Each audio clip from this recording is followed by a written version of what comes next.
জিন এবং ইনসানকে ইবাদত ছাড়া আমি কোনো কিছুর জন্য সৃষ্টি করি নাই। এই ইবাদতটা কি? আমার ইবাদতটা কি? ইনসানের ইবাদতটা কি?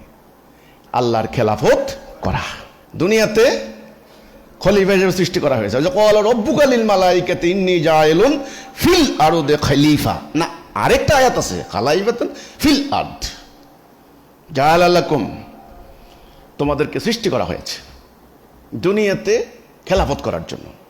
এই খেলাফতটাই আমার জীবনের উদ্দেশ্য, আমার জীবনের ইবাদত। এখন খেলাফতটা আমরা করব কিভাবে, কি দিয়ে? সেটা হচ্ছে আল্লাহর হুকুমের আনুগত্য করার মধ্য দিয়ে, আল্লাহর আনুগত্য, আল্লাহর সবরেন্টি মানার মধ্য দিয়ে। আল্লাহর আনুগত্য করব, অন্য কারো আনুগত্য করব না। আল্লাহর হুকুম মানব, অন্য কারো হুকুম মানব না। আল্লাহর বিধান মানব, অন্য কারো বিধান মানব না। এই যে অঙ্গীকার, এই যে মিসাক, এই যে কন্ট্রাক্ট, এটার নামই হচ্ছে লা ইলাহা ইল্লাল্লাহ।